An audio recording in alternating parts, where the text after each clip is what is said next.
എല്ലാ പ്രിയപ്പെട്ടവർക്കും സ്നേഹ വന്ദനം അറിയിക്കുന്നു. ഒരു സയൻസ് ക്ലാസ്സിൽ അധ്യാപകൻ കുട്ടികളോട് ചോദിച്ചു, ദിവസങ്ങളോളം ആഹാരം കഴിക്കാതെ ജീവിക്കുന്ന 2 ജീവികളുടെ പേര് പറയാൻ.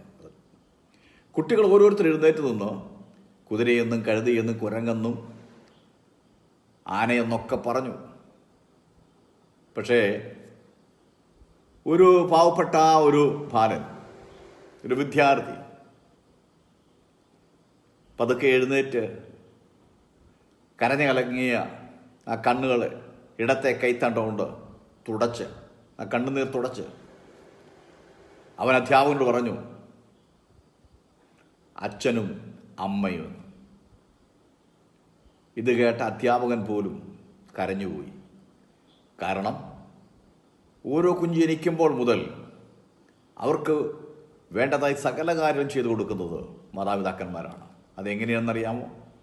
അവർ പട്ടിണി കിടന്നും അവർ വിശപ്പ് സഹിച്ചുമാണ് ഓരോ കുഞ്ഞുങ്ങളെയും രോഗമില്ലാതെ സുരക്ഷിതരാക്കി വളർത്തിക്കൊണ്ടിരിക്കുക എന്ന് മാത്രമല്ല, അവർക്കുള്ള ആഹാരവും വിദ്യാഭ്യാസവും എല്ലാം കൊടുത്ത്, അവർക്ക് നല്ല വസ്ത്രം കൊടുത്ത്, നല്ല രീതിയിൽ, ഞങ്ങൾക്കോ സാധിച്ചില്ല പക്ഷെ നിങ്ങളെങ്കിലും നല്ല രീതിയിലാകണമെന്നുള്ള ഉത്തമ സന്തോഷത്തോടുകൂടിയും ആത്മാർത്ഥതയോടുകൂടിയുമാണ് ഓരോ മാതാപിതാക്കളും തൻ്റെ കുഞ്ഞുങ്ങളെ വളർത്തിക്കൊണ്ടുവരുന്നത്. ബൈബിളിലെ എഫേസ്യ ലേഖനം എന്ന് പറയുന്ന ഒരു ലേഖനമുണ്ട്. 6-ാം അധ്യായം 2-ാം വാക്യത്തിൽ ഇങ്ങനെ നമുക്ക് വായിക്കാൻ കഴിയും, നിനക്ക് നന്മയുണ്ടാകുവാനും നീ ഭൂമിയിൽ ദീർഘായുസ്സോടെ ഇരിപ്പാനും നിന്റെ അപ്പനെയും അമ്മയെയും ബഹുമാനിക്കുക. അതായത് ദീർഘായുസ്സുണ്ടാകാനും മക്കൾ നന്മ അനുഭവിക്കുവാനും വേറെ ഒരു ഉപാധിയുമില്ല, വേറെ ഒരു കുറുക്കുവഴിയുമില്ല. ആകെയുള്ള ഏക മാർഗമെന്ന് പറഞ്ഞാൽ, നീ ജാതി ഏതുമാകട്ടെ, മതം ഏതുമാകട്ടെ, നീ വർഗം ഏതുമാകട്ടെ, വർണ്ണം ഏതുമാകട്ടെ, അതൊന്നും ഇവിടെ വിഷയമല്ല. നീ നിൻ്റെ മാതാപിതാക്കന്മാരെ ബഹുമാനിക്കുകയും അവരെ അനുസരിക്കുകയും ചെയ്താൽ, സുഹൃത്തെ, പ്രിയ സഹോദര, പ്രിയ സഹോദരി, പ്രിയ കുഞ്ഞെ, നിനക്ക് ദീർഘായുസ്സുണ്ടാകും. മാത്രമല്ല, ദേശത്തിലെ നന്മ നീ അനുഭവിക്കും. നീ നന്മ അനുഭവിക്കുന്നില്ല, നിനക്ക് ദീർഘായുസ്സുണ്ടാകുന്നില്ലെങ്കിൽ മറന്നു പോകണ്ട, എവിടെയോ തകരാർ സംഭവിച്ചിട്ടുണ്ടോ നീ മാതാപിതാക്കന്മാരെ ബഹുമാനിക്കുകയും അവരെ അനുസരിക്കുകയും ചെയ്യുന്ന കാര്യത്തിൽ. ഓരോ കുടുംബവും ദൈവത്തിൻ്റെ അധികാരത്തിന് കീഴിലും കർത്താവിൻ്റെ കരുതലിൻ്റെയും സംരക്ഷണത്തിൻ്റെയും കീഴിലും അവൻ്റെ സ്നേഹത്തിലും സുരക്ഷിതമായിരിക്കണം. ഓരോ ദിവസം തോറും കുടുംബം ഒരു സുരക്ഷിതമായ വാസസ്ഥലമായിരിക്കണമെന്ന് ദൈവം ആഗ്രഹിക്കുന്നു. അവിടെ തെറ്റുകളുണ്ടാകാം, അവിടെ പ്രശ്നങ്ങളുണ്ടാകാം, അവിടെ വാക്കുതർക്കമുണ്ടാകാം. പക്ഷെ അതെല്ലാം വൈകുന്നേരമാകുമ്പോഴേക്കും പറഞ്ഞ് പൊരുത്തപ്പെട്ട് കാര്യങ്ങൾക്കെല്ലാം പരിഹാരമുണ്ടായി ഏകമനസ്സോടെ ആയിരിക്കണമെന്ന് ദൈവം ആഗ്രഹിക്കുന്നു.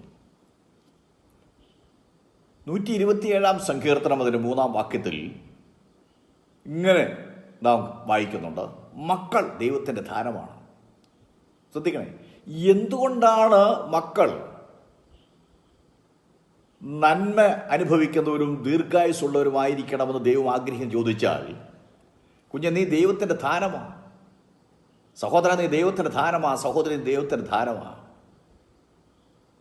നീ ദൈവത്തിൻ്റെ ദാനമായതുകൊണ്ട് ദൈവം ആഗ്രഹിക്കുന്നു നീ ദേശത്ത് നന്മ അനുഭവിക്കണം, നീ ദേശത്ത് ദീർഘായുസ്സോടെ ഇരിക്കണം, അങ്ങനെ ദൈവനാമം മഹത്വമെടുക്കണം. അതിനുവേണ്ടിയാണ് ദൈവം ആഗ്രഹിക്കുന്നത്. അതുകൊണ്ടാണ്.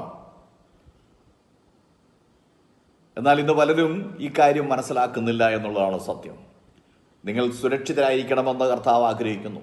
അതായത് നിങ്ങൾ സുരക്ഷിതരാകാൻ നന്മയും ദീർഘായുസ്സും വേണം. നീ സുരക്ഷിതരായിരിക്കണമെന്നുണ്ടെങ്കിൽ നിനക്ക് നന്മ വേണം, നിനക്ക് ദീർഘായുസ്സ് വേണം. എങ്കിൽ മാത്രമേ നിനക്ക് സുരക്ഷിതരായിട്ട് നന്മ അനുഭവിക്കാൻ കഴിയത്തുള്ളൂ.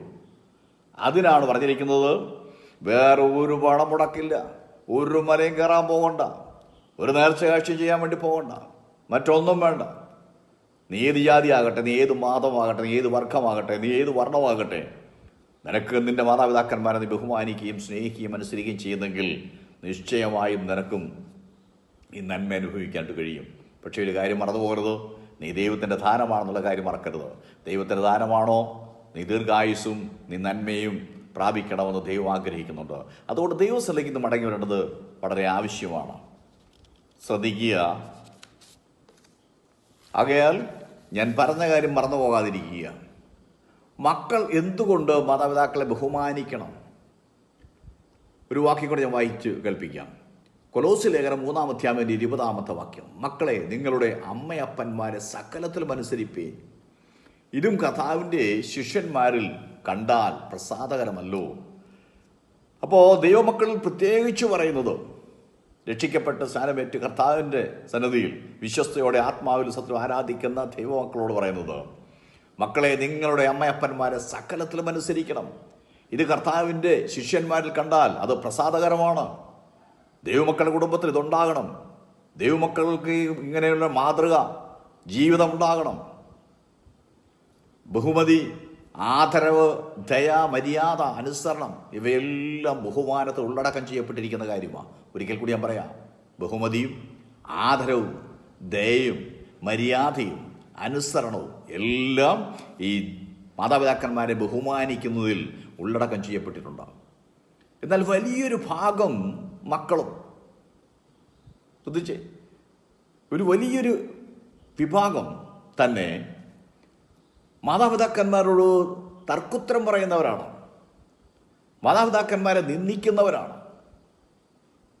മാതാപിതാക്കന്മാരെ ഉപേക്ഷയായി വിചാരിക്കുന്നവരാണ്, മാതാപിതാക്കന്മാർക്കെതിരെ പിറുപിറുക്കുന്നവരാണ്, മാതാപിതാക്കളുടെ നിർദ്ദേശങ്ങൾ മാനിക്കാതെയും അനാദരവോടെ സംസാരിക്കുകയും ചെയ്യുന്നവരാണ് നിരവധി മക്കൾ.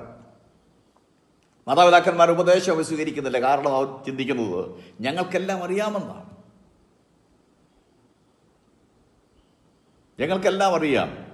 ഈ അച്ഛനും അമ്മയ്ക്കും അല്ലെങ്കിൽ പപ്പയ്ക്കും അമ്മയ്ക്കും ഒന്നും അറിയാൻ മേലെന്നാണ് അവർ കരുതുന്നത്. ഇവയ്ക്കെല്ലാം പുറമെ അതിക്രമം, മയക്കുമരുന്ന്, മദ്യം, ധനത്തിൻ്റെ ദുർവിനിയോഗം, അനാശാസ്യ പ്രവർത്തികൾ,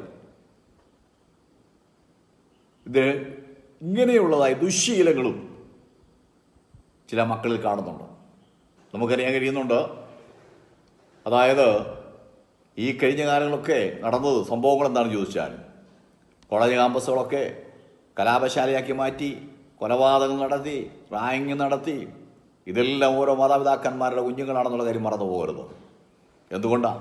മാതാപിതാക്കന്മാരെ അനുസരിക്കാതെ, മാതാപിതാക്കന്മാരുടെ തർക്കുത്തരം പറഞ്ഞ്, മാതാപിതാക്കന്മാരെ കഠിനാധ്വാനം ചെയ്തുണ്ടാക്കുന്നതായ പണമൊക്കെ കൊണ്ട് ദുർവിനിയോഗം ചെയ്യുന്ന ഇതുകൊണ്ട് സംഭവിക്കുന്നത്, നിനക്ക് ദേശത്തൊരിക്കലും നന്മ അനുഭവിക്കാണ്ട് കഴിയുകയില്ല. ഇന്ന് പലരും ജയിലുകളിൽ കഴിയുകയാണ്. മറന്നു പോകരുത്. അതുകൊണ്ട് പ്രിയമുള്ളവരെ, മനസാന്തരപ്പെടണം. ദൈവസന്നിധിയിലേക്ക് നിങ്ങൾ മടങ്ങി വരണം. എങ്കിൽ മാത്രമേ ഇതിന് മാറ്റമുണ്ടാവുകയുള്ളൂ.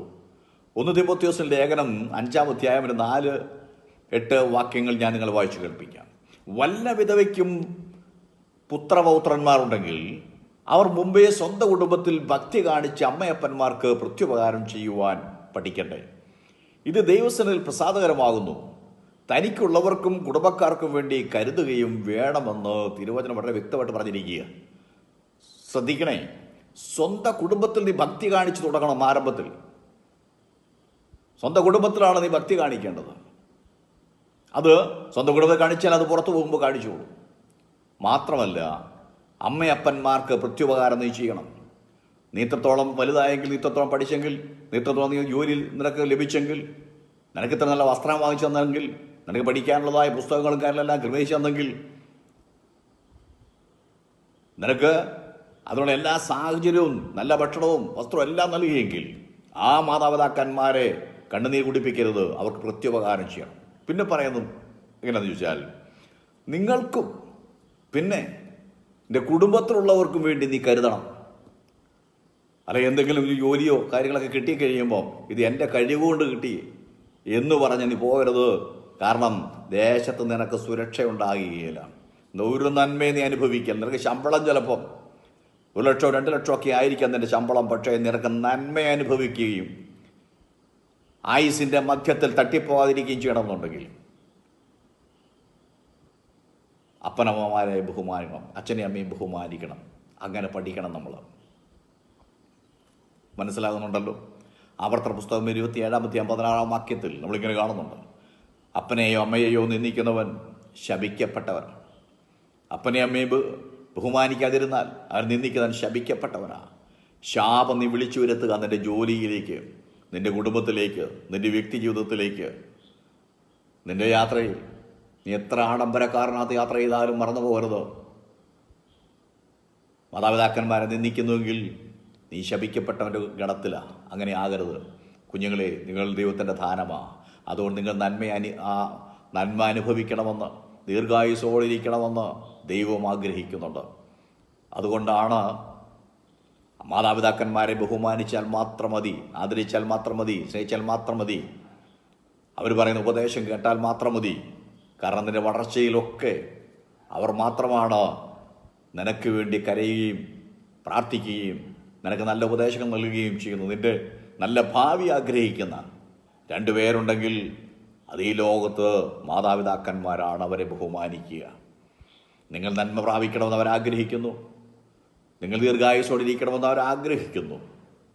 അതുകൊണ്ട് മാതാപിതാക്കന്മാരെ ബഹുമാനിക്കുക. നമുക്ക് കണ്ണുകളടയ്ക്കാം, തലവടക്കാം, പ്രാർത്ഥിക്കാം. ഒരു കാര്യം ഓർപ്പിക്കട്ടെ, നിങ്ങൾക്ക് ഈ സന്ദേശം പ്രയോജനപ്പെട്ടുവെങ്കിൽ നിശ്ചയമായി നിങ്ങൾ ഈ ചാനൽ സബ്സ്ക്രൈബ് ചെയ്യുക, നിങ്ങൾ ലൈക്ക് ചെയ്യുക, ഷെയർ ചെയ്യുക.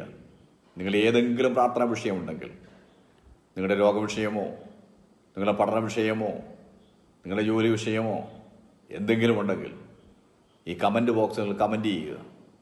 ഞങ്ങൾ നിങ്ങൾക്ക് വേണ്ടി പ്രാർത്ഥിക്കാം. ഒരു നല്ല തലമുറ നമുക്ക് വേണം.